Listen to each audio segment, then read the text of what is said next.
ప్రభునామానికి మహిమ కలుగును గాక.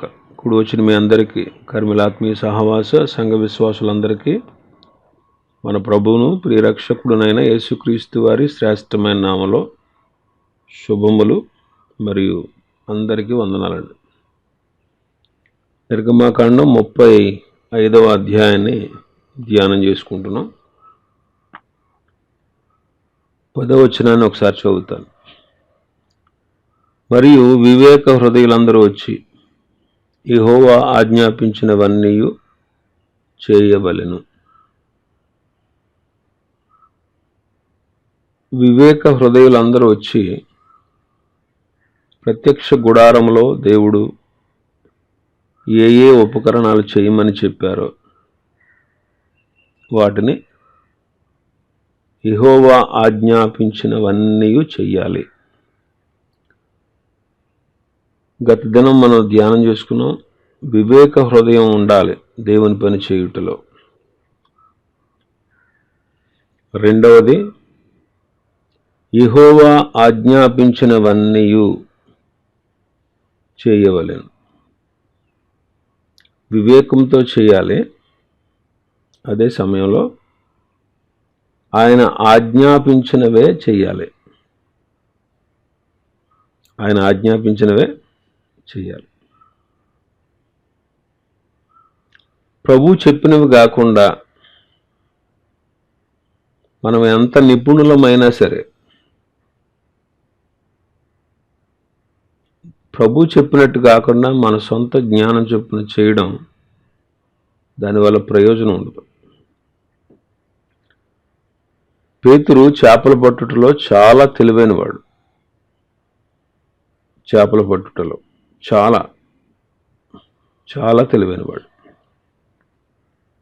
ఆ రాత్రి అంతా ప్రయాసపడ్డాడు. ఏమీ దొరకలే. ఆ రాత్రి అంతా ప్రయాసపడ్డాడు. ఏమి దొరకలేదు. కారణం ఏంటి అంటే ప్రభు చెప్పలేదు అప్పుడు. అయితే ప్రభు చెప్పినట్టుగా వల వేస్తే విస్తారంగా చేపలు, 2 దోణెలు నిండిపోయేటంతటి, వలలు పిగిలిపోయేటంతటి చేపల రాశి తన జీవితంలో ఎన్నడూ చూడనటువంటి చేపల రాశిని ఆ రోజు చూశాడు. ఎన్నడూ చూడలేదు తన జీవితంలో. వలలు పిగిలిపోయేటంత రాశి చేపలు విస్తారంగా పడ్డాయి. కారణం ప్రభు చెప్పారు అక్కడ.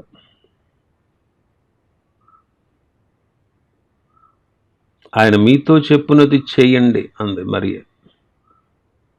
పరిచారకులను చూచి. ఆయన మీతో చెప్పిందే చేయండి. మీరు ఎక్స్ట్రాలు మాట్లాడొద్దు, లేకపోతే తిరిగి సమాధానం చెప్పొద్దు, చెప్పింది చేయండి అన్నారు. ఆ పరిచారకులు ప్రభు చెప్పినట్టు చేశారు.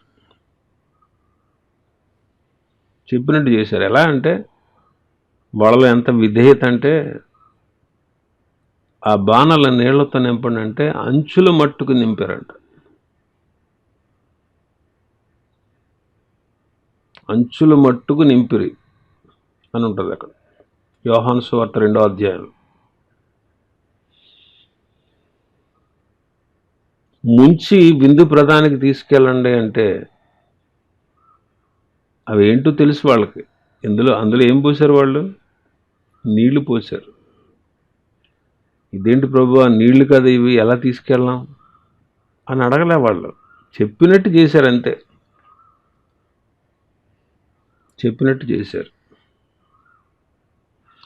కాబట్టి ఆయన మీతో చెప్పింది చేయండి అందుకే వాళ్ళు అద్భుతాలు చూడగలిగారు.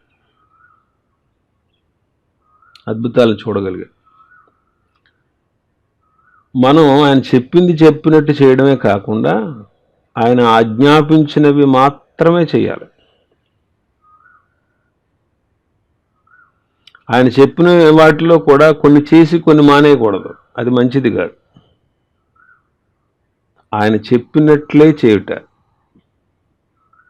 మనతో చెప్పింది చేయడం, చెప్పినట్లు చేయడం, అది ప్రయోజనకరం.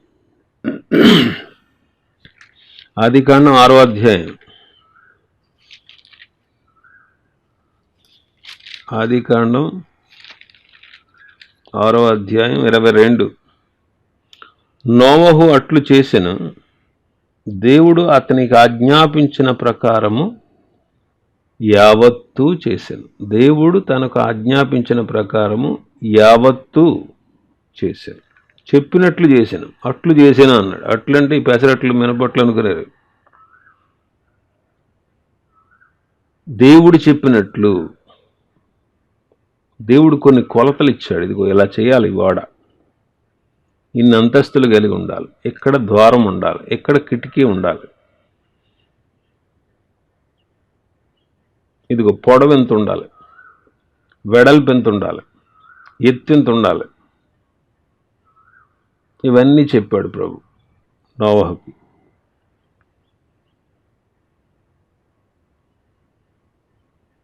సొంత జ్ఞానాన్ని ఉపయోగించలేదు అక్కడ నోవహు. ప్రభు చెప్పినట్లుగా ఆయన చెప్పిన కొలతల ప్రకారమే, ఆయన చెప్పినటువంటి చెక్కలను మాత్రమే తీసుకొచ్చి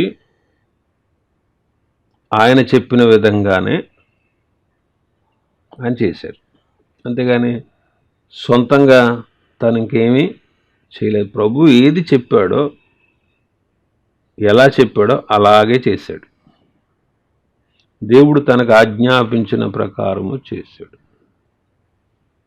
కాబట్టి యెహోవా ఆజ్ఞాపించినవన్నీ కూడా చెయ్యాలి, ఆయన చెప్పినట్లు చెయ్యాలి,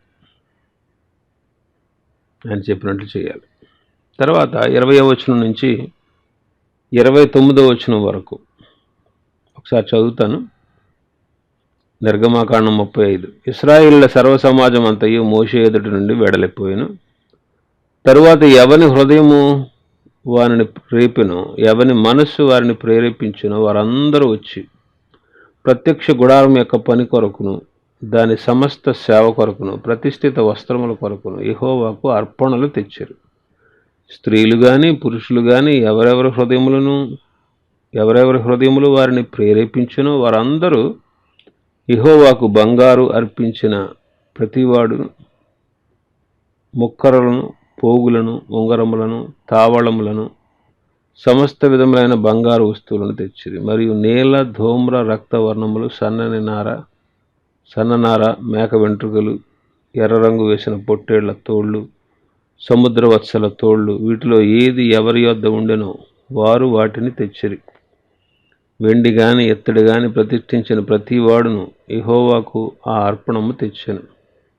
ఆ సేవలో ఏ పనికైనను వచ్చు తుమ్మకర్ర ఎవని వద్ద ఉండెనో వాడు దాన్ని తెచ్చెను. మరియు వివేక హృదయము గల స్త్రీలందరూ తమ చేతులతో తాము వడికిన నేల, ధూమ్ర, రక్తవర్ణములు గల నూలును, సన్ననార నూలును తెచ్చిరి. ఏ స్త్రీలు జ్ఞాన హృదయం గలవారే ప్రేరేపించబడిరో వారందరూ మేక వెంట్రుకలను వడికిరి. ప్రధానులు ఏఫోదునకు పతకమును, చెక్కు రత్నములను, లేతపచ్చలను, సుగంధ ద్రవ్యములను, దీపములకు అభిషేక తైలమును, పరిమళ ధూపమునకు తైలమును తెచ్చిరి. మోషే చేయవలనని యెహోవా ఆజ్ఞాపించిన పనులన్నిటి కొరకు ఇశ్రాయేలులో పురుషులేమి స్త్రీలేమి తెచ్చుటకు ఎవరి హృదయములు వారిని ప్రేరేపించునో వారందరూ మనఃపూర్వకంగా యెహోవాకు అర్పణములను తెచ్చిరి. వాళ్ళ అర్పణలు తెచ్చినటువంటి విధానాన్ని ఇక్కడ చూస్తున్నాం. ఇది కూడా మనకు ఎంతో చక్కటి మాదిరిగా ఉంది. 4వ వచనంలో, మరియు మోషే ఇశ్రాయేలుల సర్వసమాజముతో ఇట్లనెను. 20వ వచనం, ఇశ్రాయేలుల సర్వసమాజమంతయు మోషే ఎదుట నుండి వెడలిపోయాను. సమాజమంతా మోషే ఎదుట నుండి వెళ్ళిపోయాను. 4వ వచనంలో మోషే సర్వసమాజంతో ఇట్లనెను. వాళ్ళు ఏం తేవాలో మోషే ఆజ్ఞాపిస్తున్నాడు వాళ్ళకి. మోషే చెప్పినది యావత్తూ ప్రజలు విని ప్రజలు మోషే ఎదుటి నుంచి వెళ్ళిపోయారు. ఎందుకు వెళ్ళిపోయారంటే మోషే ఆజ్ఞాపించినవి తెచ్చుటకు, మోషే ఆజ్ఞాపించినట్టు చేయుటకు వెళ్ళారు. ఈనాడు మనం కూడా దేవుని కొరకు మనం ఏమి సమర్పించాలో, దేవుని కొరకు మనం ఏమేం చెయ్యాలో మనం దేవుని వాక్యంలో నుండి తేటగా గ్రహించుకోవాలి. మోషే చెప్పాడు, ఇక్కడ విన్నారు, వెళ్ళారు. మోషే ఆజ్ఞాపించినట్టు చేస్తున్నారు.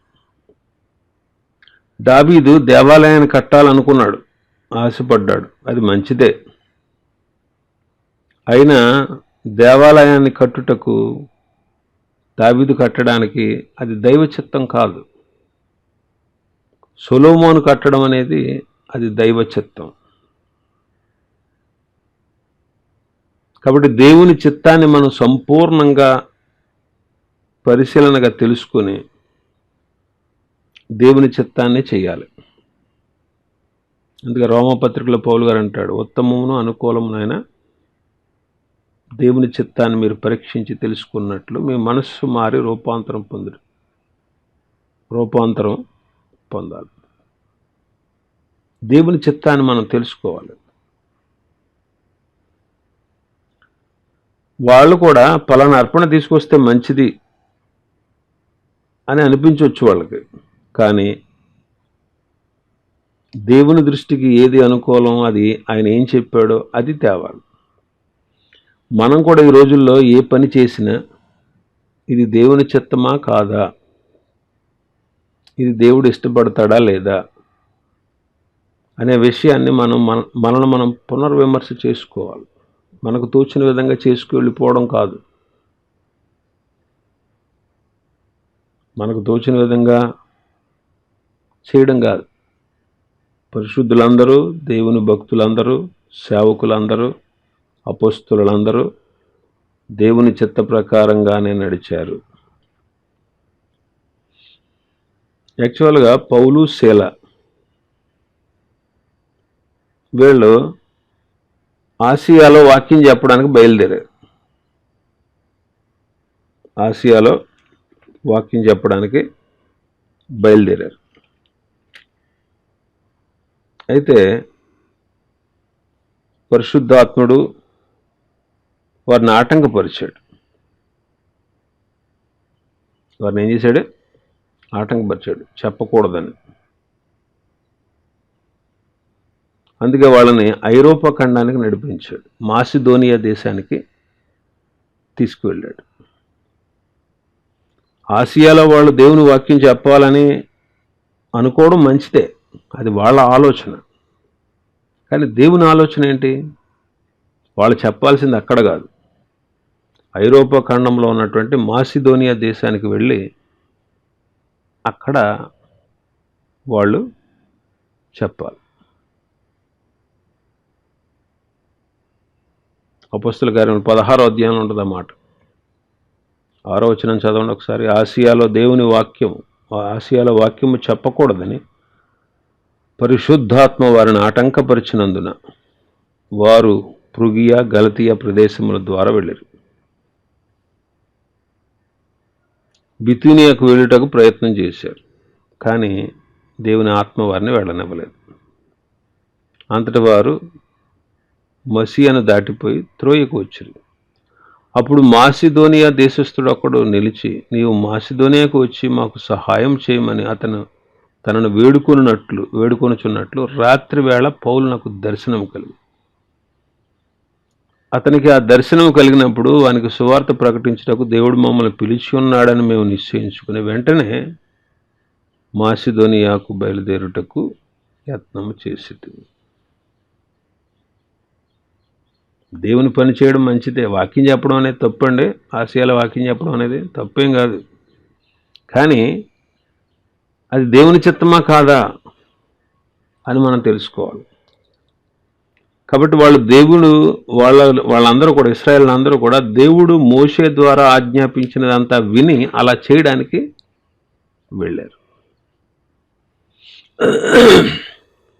ఇంకా మనం చూస్తే 21వ వచనంలో, మన భాగంలో 21వ వచనం, ఎవరి హృదయము వాని రేపెనో, ఎవని మనస్సు వారిని ప్రేరేపించునో వారందరూ వచ్చి దేవుడు ప్రేరేపించిన ప్రకారము వచ్చారు.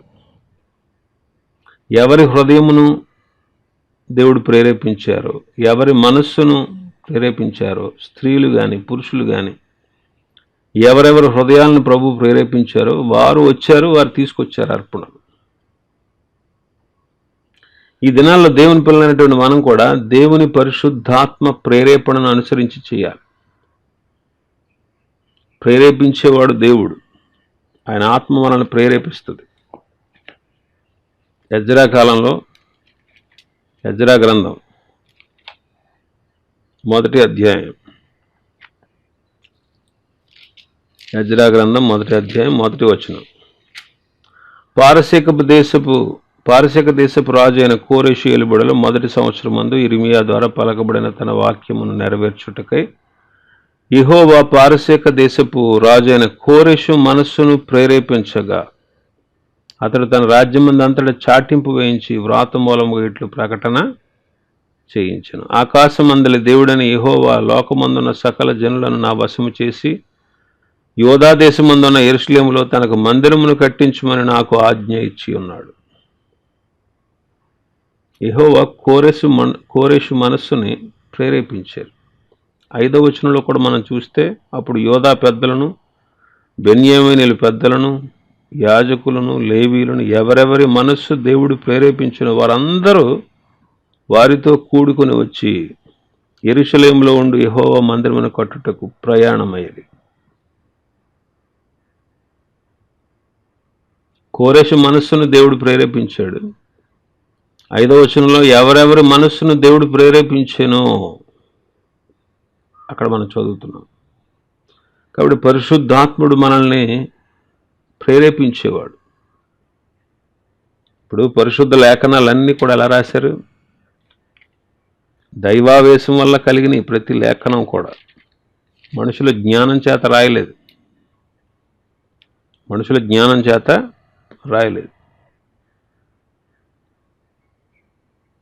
పేతురు రాసిన 2వ పత్రిక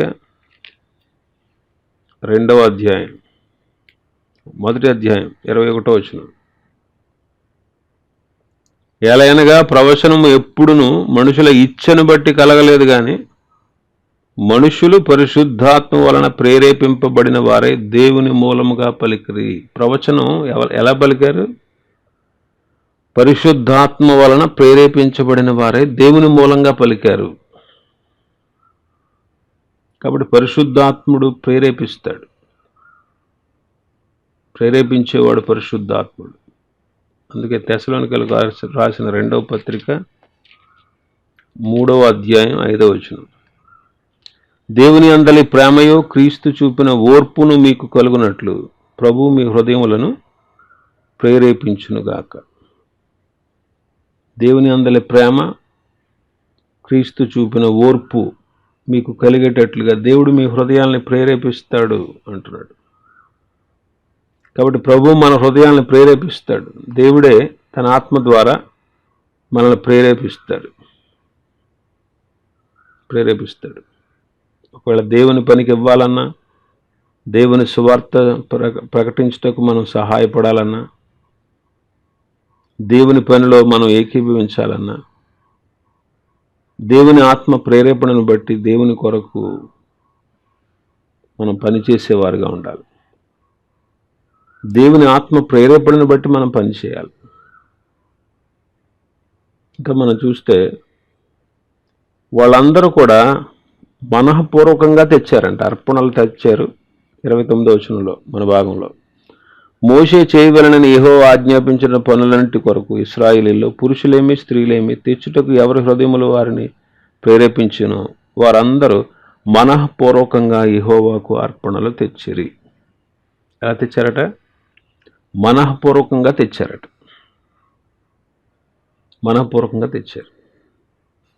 నేడు కూడా మనం మనఃపూర్వకంగా ప్రభువుకి ఇచ్చేవారుగా ఉండాలి. దినవృత్తాంతాల గ్రంథం మొదటి గ్రంథం 29వ అధ్యాయం చదవండి. అందులో చాలా విషయాలు తెలుస్తాయి. కొరింథీయులకు రాసిన పత్రికలో కూడా పౌలు గారు అంటాడు, మనం పిసినితనంగా బలవంతంగా సణుక్కుంటూ ఇవ్వకూడదట. ప్రేమపూర్వకంగా, ఉత్సాహంగా, ఇష్టపూర్వకంగా ఇవ్వాలి. కొరింథీయులకు రాసిన 2వ పత్రిక 8-9 అధ్యాయాలు చదవండి. 2 కొరింథీ 9:6 అంటాడు, సమృద్ధిగా విత్తువాడు సమృద్ధిగా పంట కోస్తాడు అంటాడు. కాబట్టి మనం దేవునికి ఏదైనా ఇవ్వాలైనా అది మనఃపూర్వకంగా ఇవ్వాలి. మనఃపూర్వకంగా ఇవ్వాలి. సణుక్కుంటూ, పిసినితనంగా, బలవంతంగా మనం దేవుని సంబంధమైన కార్యాల్లో ఎప్పుడు కూడా ఇలా చేయకూడదు. సణుక్కోవడం, బలవంతంగా, పిసినితనంగా కాదు. హృదయపూర్వకంగా ఇవ్వాలి. హృదయపూర్వకంగా. వాళ్ళు హృదయపూర్వకంగా తెచ్చారట అర్పణలు దేవునికి. హృదయపూర్వకంగా తెచ్చారు. మనం కూడా మనఃపూర్వకంగా తేవాలి. ఇంకా అంతేకాదు, ప్రార్థించుటలో కూడా హృదయపూర్వకంగా. అందుకే యాకోబు భక్తుడు అంటాడు కదా 5వ అధ్యాయం 16వ వచనంలో, నీతిమంతుల ప్రార్థన బహుబలమైనది, మనఃపూర్వకమైనది అంటాడు. నీతిమంతుల ప్రార్థన ఎలాంటిదట? బలమైనదే కాదు, మనఃపూర్వకమైనది. చూడండి 5:16 యాకోబు పత్రిక, మీరు స్వస్థత నొందినట్లు ఒకరికొరకు ఒకరు ప్రార్థన చేయుడి, నీతిమంతుని విజ్ఞాపన మనఃపూర్వకమైనదై బహుబలము గలదై ఉండును. నీతిమంతుడు చేసే విజ్ఞాపన, ఇతరుల కొరకు మనం చేసే విజ్ఞాపన ఎలా ఉంటుందట? మనఃపూర్వకమైనది. మనఃపూర్వకమైనది. మనం చాలాసార్లు ఎదుటి వాళ్ళ కోసం విజ్ఞాపన చేసేటప్పుడు మా బాగా జరిగింది, ఇంకా జరిగితే బాగుండు అనిపిస్తుంది కొన్నిసార్లు. కొంతమంది విషయంలో మనకి ఏదో ప్రార్థన చేయాలి కాబట్టి ప్రభువా వాళ్ళని స్వస్థపరచని పైకి చేస్తాం. అది నీతిమంతుల ప్రార్థన కాదు. నీతిమంతుడు అయితే ఏం చేస్తాడు తెలుసా? నీతిమంతుడు పైకి ఒకలాగా లోపలికి ఒకలాగా ప్రవర్తించడు. కాబట్టి నీతిమంతుడు మనఃపూర్వకంగా వేడుకుంటాడు. కాబట్టి మన ప్రార్థనలు కూడా మనఃపూర్వకంగా ఉండాలి. ఉపదేశం చేశారనుకోండి, ఎవరైనా మనకు బోధ చేశారు, వాక్యం చెప్పారు, నీవు సరిచేయబడ్డావు, దేవుడు నీతో మాట్లాడాడు, నీ హృదయాన్ని ప్రేరేపించాడు, నువ్వు హృదయపూర్వకంగా లోబడాలి దానికి. అస్తమానం ఇలాగే చెప్తారు, నా గురించే చెప్తారు, ఇలా ఎప్పుడు అనుకోకూడదు. ఆ ఉపదేశం నీ కొరకైనప్పుడు నువ్వు హృదయపూర్వకంగా దానికి లోబడాలి. ఉపదేశ క్రమానికి లోబడని అంటాడు. ఉపదేశ క్రమానికి లోబడండి. ఎదుటి వాళ్ళని ప్రేమించే విషయంలో కూడా హృదయపూర్వకంగా ప్రేమించాలి. పేతురు గారు అదే అంటాడు, మొదటి పత్రిక 1వ అధ్యాయం 23వ వచనంలో, ఒకరినొకడు హృదయపూర్వకముగాను మిక్కటముగాను ప్రేమించండి అంటాడు. ఇతరులను క్షమించే విషయంలో కూడా మనం అలాగే హృదయపూర్వకంగా క్షమించాలి. ఇతరులను క్షమించే విషయంలో కూడా హృదయపూర్వకంగానే మనం క్షమించాలి.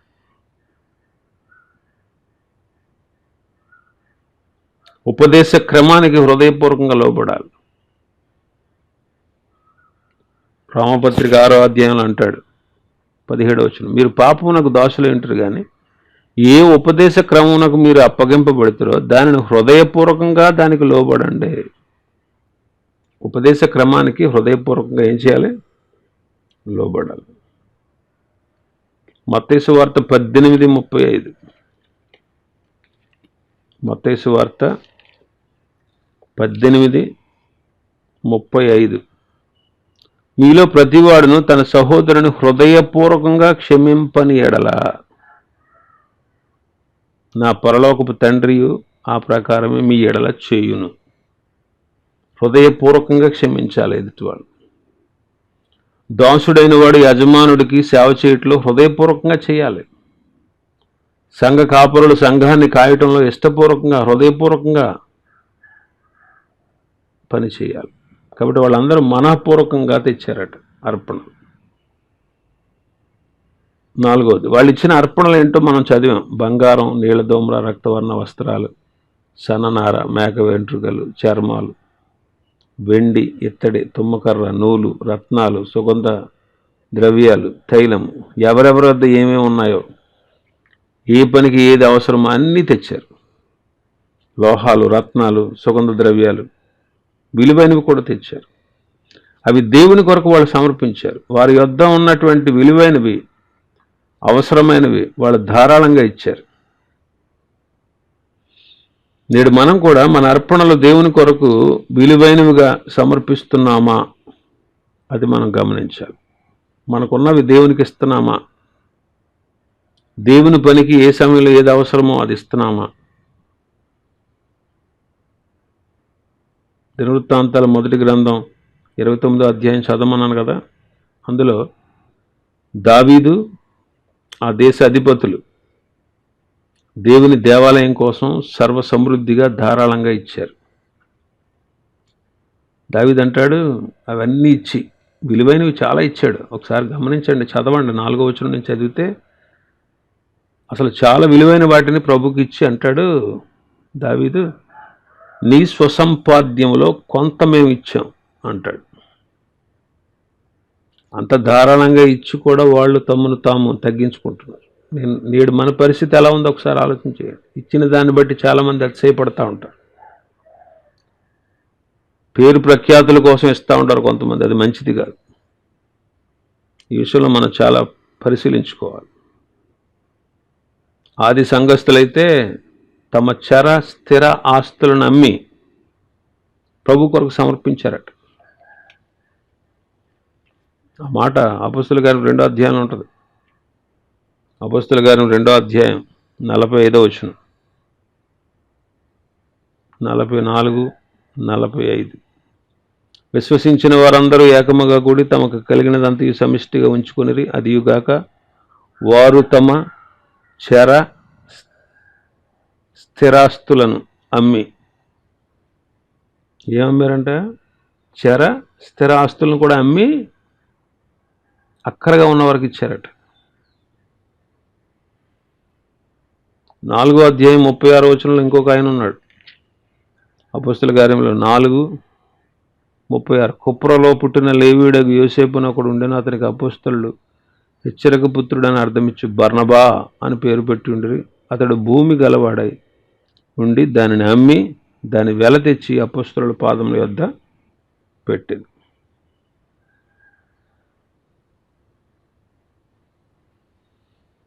పౌలు గారు అంటాడు కొరింథీయులకు రాసిన 2వ పత్రికలో, మాసిదోనియా వారు వాళ్ళ సామర్థ్యం కంటే ఎక్కువగా ఇచ్చారంటాడు. కొరింథీయులకు రాసిన 2వ పత్రిక 8వ అధ్యాయం 2 నుంచి మనం చదివితే. ఇప్పుడు మిమ్మల్ని అందరినీ అమ్మేసి ఇచ్చేయమంటలేదు. మనం దేవుని కొరకు ఏమిస్తున్నాం? కొంచెం ఇచ్చి అతిశయపడేవాళ్ళు ఉంటారు చాలామంది. ధారాళంగా ఇచ్చి తగ్గించుకున్న వారు కూడా ఉంటారు. కాబట్టి నీ ఘనత కోసం, మెప్పు కోసం కాదు. వాళ్ళు అలాగే చేశారు.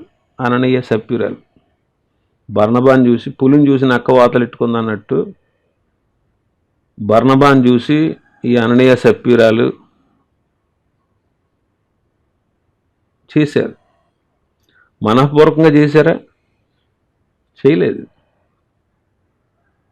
ఏదో వాళ్ళకు కూడా ఒక పేరు వస్తుంది, వాళ్ళ పేరు కూడా సంఘంలో మోగుతుంది బర్నబాలాగా అని వాళ్ళు పేరు ప్రఖ్యాతుల కోసం చేశారు. అందుకే మనఃపూర్వకంగా చేయలేకపోయారు. ఇంకా మన భాగంలోకి వస్తే 30 నుంచి 35 వచనాల వరకు మనం చూస్తే, 30 నుంచి 35 వచనాల వరకు బెసలేలు, అహోలియాబు గురించి రాసి ఉంటుంది. బెసలేలు, అహోలియాబు. ఇంతకుముందు 31వ అధ్యాయంలో వీళ్ళ గురించి మనం ధ్యానించాం. అయినా 2-3 సంగతులు వీళ్ళ గురించి మనం చెప్పొచ్చు. ఇక్కడ పేరు పెట్టి పిలిచాడట. 30వ వచనం, మరి మోషే ఇశ్రాయేలుతో ఇట్లనెను, చూడుడి, యెహోవా ఊరు కుమారుడును హూరు మనవడునైన బెసలేలును పేరు పెట్టి పిలిచి. ఎలా పిలిచాడంటే ప్రభు? పేరు పెట్టి పిలిచాడు. ఇక్కడ పేరు 31వ అధ్యాయం మనం చూస్తే పిలిచాడని ఉంటుంది, కానీ ఇక్కడ పేరు పెట్టి పిలిచాడని ఉంది. దేవుడు తన పని కొరకు ప్రత్యేకించే వారిని పేరు పెట్టి పిలిచేవాడు. అలాగ పిలువబడిన వారు దేవుని పనికి అర్హులు. 2, వాళ్ళలో ఏముందంట? ప్రజ్ఞ, వివేకం ఉంది. వాళ్ళలో ఏముంది? ప్రజ్ఞా వివేకం. చూడండి 33వ వచనం ఆఖరిగా మనం చూస్తే, విచిత్రమైన పనులన్నీ చేయుటకు వారికి ప్రజ్ఞా వివేక జ్ఞానములు కలుగునట్లు దేవుని ఆత్మతో వారిని నింపి ఉన్నాడు. ప్రజ్ఞా వివేకము జ్ఞానము కలుగునట్లు అంటున్నాడు. దేవుని ఆత్మ ప్రజ్ఞను, వివేకాన్ని, జ్ఞానాన్ని కలిగించేవాడు. దేవుని మర్మాలన్నీ కూడా పరిశుద్ధాత్మకు తెలుసు కాబట్టి సంపూర్ణ జ్ఞాన వివేచన ఇచ్చేవాడు. సొలొమోనుకి వర్ణింపశక్యము కాని జ్ఞానం ఇచ్చాడట. దానియేలు అతని స్నేహితులకి జ్ఞాన వివేకాలు ఇచ్చాడు దేవుడు. ఈనాడు వీళ్ళిద్దరికీ కూడా, బెసలేలు, అహోలియాబు, వీళ్ళిద్దరికీ కూడా ఆయన పని చేయుట కొరకు తగిన జ్ఞానాన్ని ఇచ్చాడు, ప్రజ్ఞా వివేకాలని ఇచ్చాడు. కాబట్టి పిలిచినప్పుడు దేవుడు తన ప్రజ్ఞా వివేక జ్ఞానాలను ఇచ్చి వారిని తమ పని కొరకు వాడుకుంటాడు. అలాంటి వారు విధేయులై దేవుని పనిలో ముందుకు కొనసాగడం మంచిది. ఇంకా 34వ వచనంలో మనం చూస్తే, ఇతరులకు నేర్పునట్లు వారికి బుద్ధి పుట్టించాను అంటాడు. ఇతరులకు నేర్పునట్లు వారికి బుద్ధి పుట్టించారు. దేవుని ఆత్మ పూర్ణులైన వారు దేవుని ఆత్మ ద్వారా పరిపూర్ణ సత్యంలో ఎదుగుతారు, ఇతరులకు కూడా నేర్పిస్తారు. పేతురు, యోహానులు విద్యలేని పామరులే అయినా సరే వారిని దేవుడు ఘనులైన బోధకులుగా చేశాడు. దేవుని ఆత్మచేత వాళ్ళని అభిషేకించి వాళ్ళని బలమైన పాత్రలుగా వాడుకున్నాడు. కాబట్టి మనకు అందించబడినటువంటి సత్యాల్ని, మనకు బయలుపరచబడినటువంటి సత్యాల్ని మనం ఇతరులకు అందించేవారుగా మనం ఉండాలి. ఏది దాచుకోకూడదు. దేవుని గురించినటువంటి సత్యాన్ని ఇతరులకు మనం బోధించాలి. అధైర్యపడకుండా, పిరికితనం వహించకుండా మనం ఇతరులకి ఆ సత్యాలు తెలియపరచాలి. పౌలు గారు అంటాడు అపొస్తలుల కార్యములు 20వ అధ్యాయం 27వ వచనంలో, దేవుని సంకల్పం అంతయు మీకు తెలుపకుండా నేనేమీ దాచుకోలేదు అంటాడు. దేవుని సంకల్పం అంతా కూడా మీకు తెలియపరచకుండా నేనేది దాచుకోలేదు అంటాడు.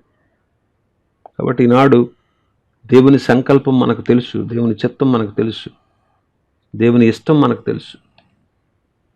ఇతరులకు తెలియపరచకపోతే వాళ్ళు ఎలాగా గ్రహించగలరు? వాళ్ళు ఎలా అర్థం చేసుకోగలరు? మనం రక్షణ పొందాం, మనం బాగున్నాం, మనం రేపొద్దున పరలోకానికి వెళ్తాం. మిగిలిన వాళ్ళ సంగతి ఏంటి? ఎందుకు దాచుకుంటున్నావు? నువ్వు బహిర్గతం చేయాలి. నువ్వు రక్షణ పొందినట్టు తెలియదు చాలామందికి, నువ్వు ప్రభువుని నమ్ముకున్నట్టు తెలియదు, నువ్వు మందిరానికి వెళ్తున్నట్టు తెలియదు, నువ్వు క్రీస్తు సాక్షిగా ఉన్నావు అనే విషయం తెలీదు, తెలియనివ్వం, రహస్యంగానే ఉంచుతావు. అలా అయితే ఎలా? క్రీస్తుని గురించిన మర్మం వాళ్ళకి తెలియద్దా? నువ్వు ఎందుకు ప్రభువుని నమ్ముకున్నావో వాళ్ళకి స్పష్టంగా తెలియాలి. ఉపకారాల కోసం నమ్ముకున్నావా, ఆత్మరక్షణ కోసం నమ్ముకున్నావా తెలియాలి. ఉపకారాల కోసం నమ్ముకున్నావని చాలామంది అనుకుంటారు నీ గురించి. కాదు, ఆత్మరక్షణ కోసం నేను నమ్మాను, మీరు కూడా నమ్మండి, మీకు కూడా అవసరం అనే విషయాన్ని మనం తెలియనటువంటి మన తోటి వారికి తెలియపరచాలంటే వారి ఆత్మరక్షణ కోసం మనం కృషి చేయాలి. ఏది దాచుకోకూడదు. మనం దేవుని గురించినటువంటి సత్యాన్ని మన బంధుమిత్రులు, స్నేహితులకి, ఇరుగు పొరుగు వారికి, లోకస్తులకి తెలియపరచాలి. కాబట్టి పౌలు గారు అంటాడు, ఏది దాచుకోలేదు, అంతా మీకు తెలియపరిచానంట. ఆ రీతిగా మనం కూడా ఏది దాయకుండా క్రీస్తుని గురించి మన లోకానికి చాటి చెప్పాలి. ఇవి ఈ అధ్యాయంలో ఉన్నటువంటి విషయాలు. దేవుడి వాక్యాన్ని మన వినికిడిలో ఆశీర్వదించును గాక. ఆమేన్.